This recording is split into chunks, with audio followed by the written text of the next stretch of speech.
Hey, what's up, everybody? It's Jenny, the LDS Mission Coach, and you are listening to the LDS Mission Podcast, episode number 9, 3 Parts to a Relationship.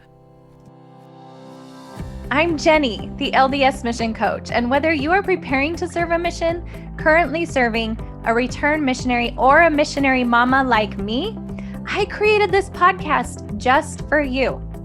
Are you searching for epic confidence? Ready to love yourself and to learn the how of doing hard things? Then let's go. I will help you step powerfully into your potential and never question your purpose again. It's time to embrace yourself, embrace your mission, embrace your life, and embrace what's next.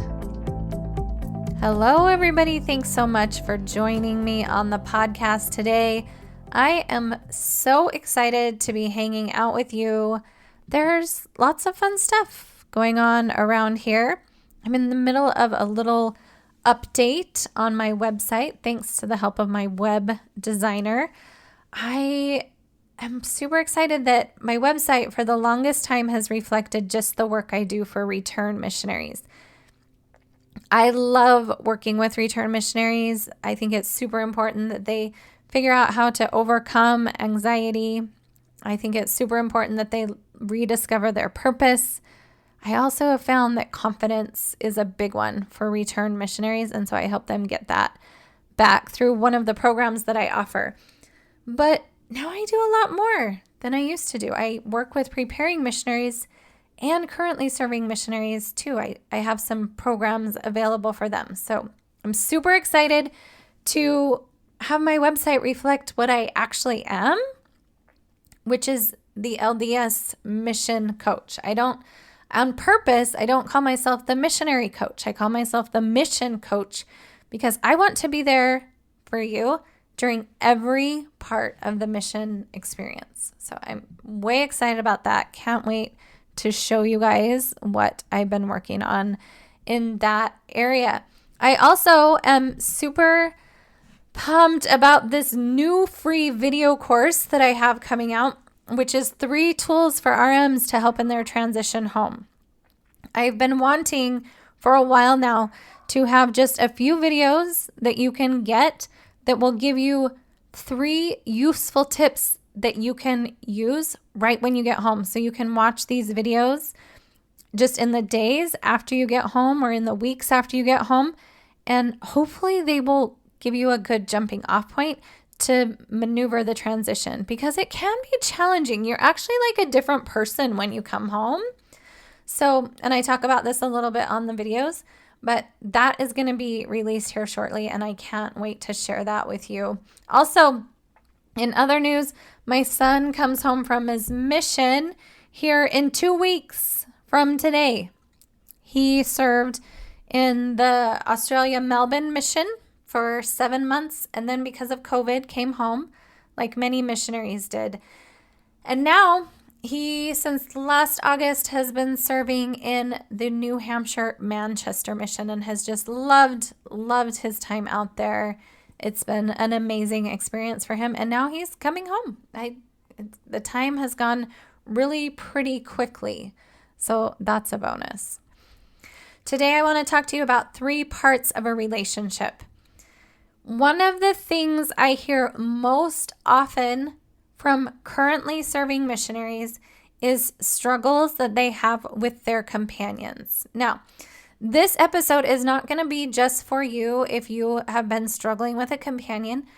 These tools, 3 parts of a relationship, will apply to you if you're dating, if you have a boss, if you have a professor, if you have a family. These tools are useful in any relationship. So we're not just talking about romantic relationships here. We're not just talking about companion relationships here. We're talking about any sort of interaction or relationship you have with other people. The reason these tools are so effective is because it teaches us how to have the relationship that we want, regardless of how other people behave. Many times I talk to return missionaries and other missionaries who put a lot of their own self-confidence in the way that the person they're training behaves or in the way that other people behave. They kind of need that validation from other people so that they can feel good and happy about the relationship. But what I'm going to teach you today, you won't need other people. Like hanging out with other people will be super fun and you'll want to, but not because you need other people to feel good. With these tools, you will learn how to feel good on your own, which is so powerful. Think about how amazing it would be to be the kind of friend that wasn't the needy friend, that constantly didn't need other people to build them up or to help them feel good about themselves. You could be an amazing friend. You can have any relationship that you want, and I'm going to tell you how.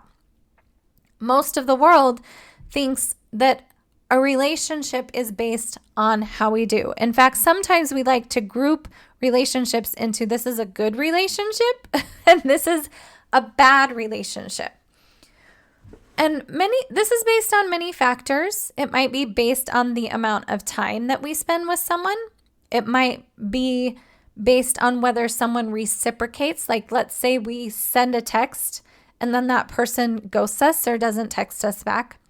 We might also base this on some external traditions that we put in place for friendships, like friends go to lunch or friends buy each other a crumble cookie on their birthday. We have all these kind of unsaid rules that we've made up about what a relationship should look like, or if you're in a romantic relationship.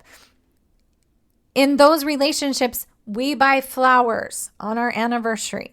Okay, so we have a lot of ideas about what we think a relationship is and whether it's a good or a bad relationship. But what I want to offer you today, and this tool and this idea is a tough one for many people to wrap their brain around. So I want you to stick with me. But the idea is that a relationship is not about what we do.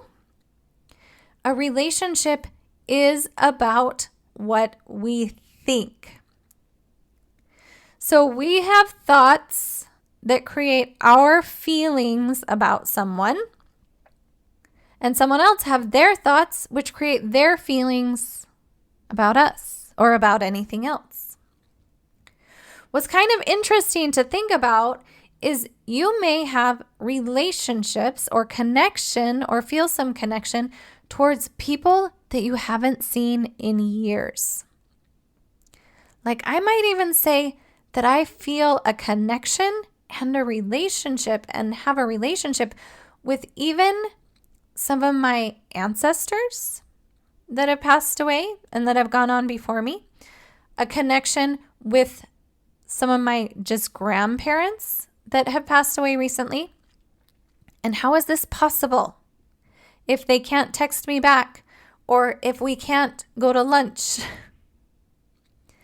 or if they can't send me a birthday card. The reason this is possible is because I think thoughts about my grandparents, thoughts like, I respect them, they were amazing, they did so much good in the world. And those thoughts make me feel love for them and make me feel connection to them. So I have a relationship with them whether they're here or not. Maybe you know someone also, a friend or something, someone close to you that's passed away. And even though they're not here, you still can have a relationship with them because it's your thoughts about them that cause the love that you feel inside yourself that creates that relationship. So my definition for a relationship is simply your thoughts about another person.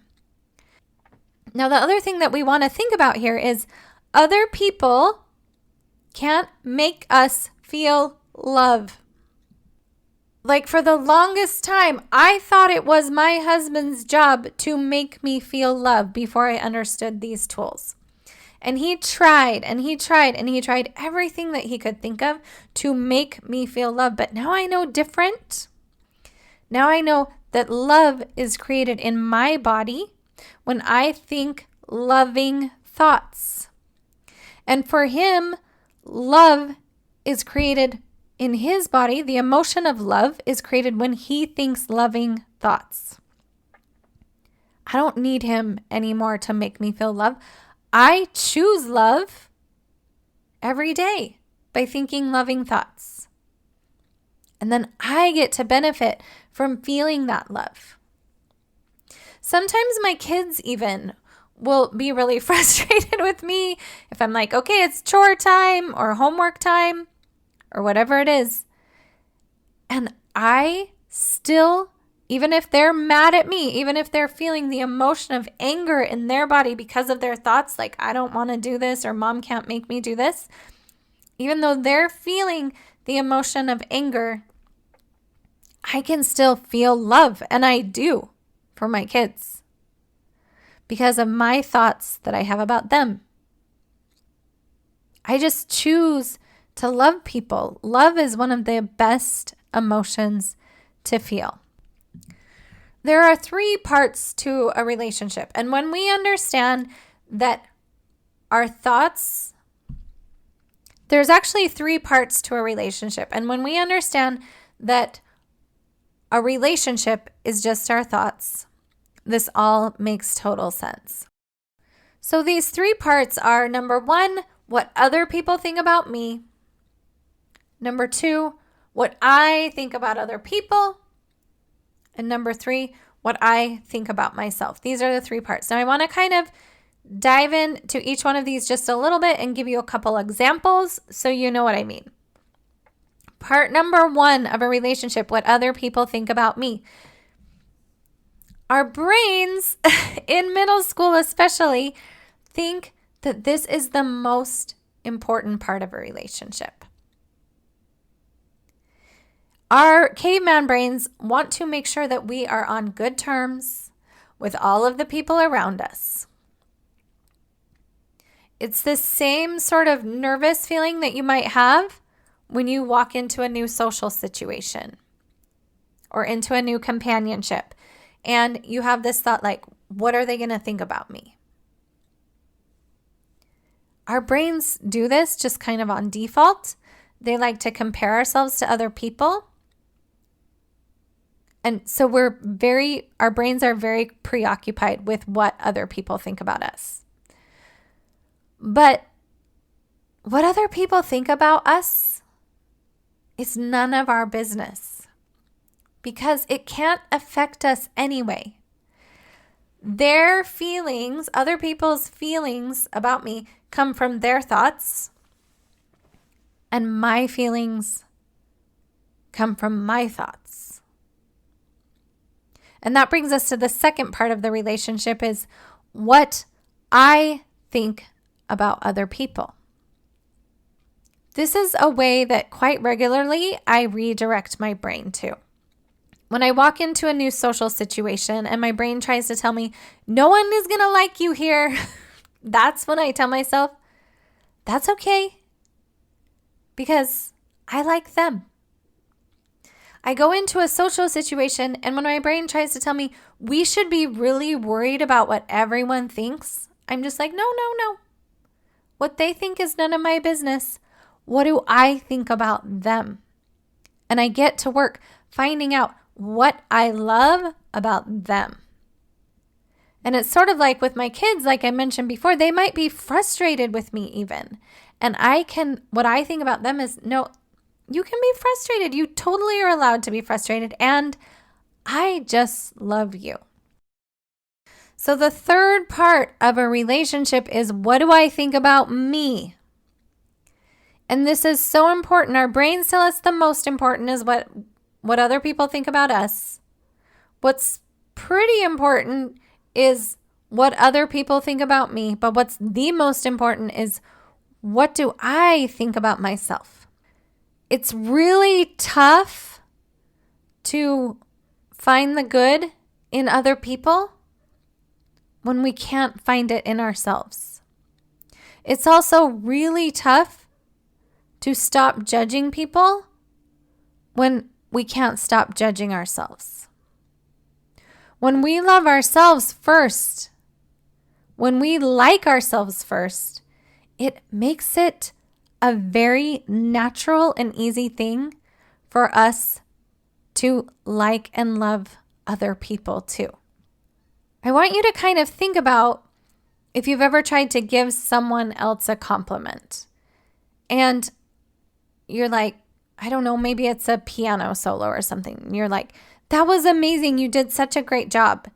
And instead they're like, that wasn't amazing. That wasn't my best work. I'd made a mistake here. What's true is unless that person believes in themselves already, unless they already have decided they did an amazing job, even the compliment you try to give them won't land. And that's why it's a very difficult, never-ending quest, my friends, to need validation from other people.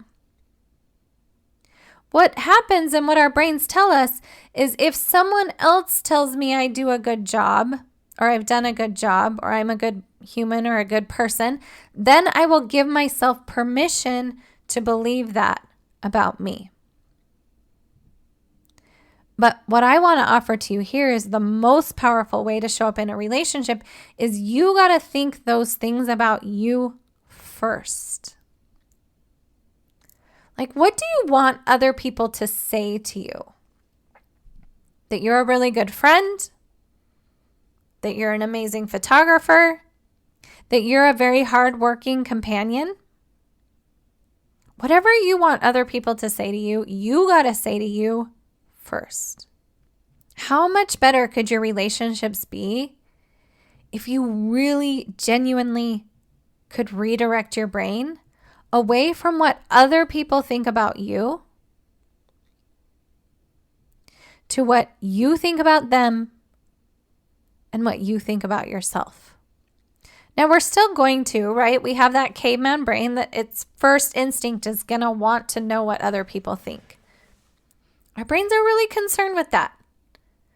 But how would your relationships look different if that didn't matter?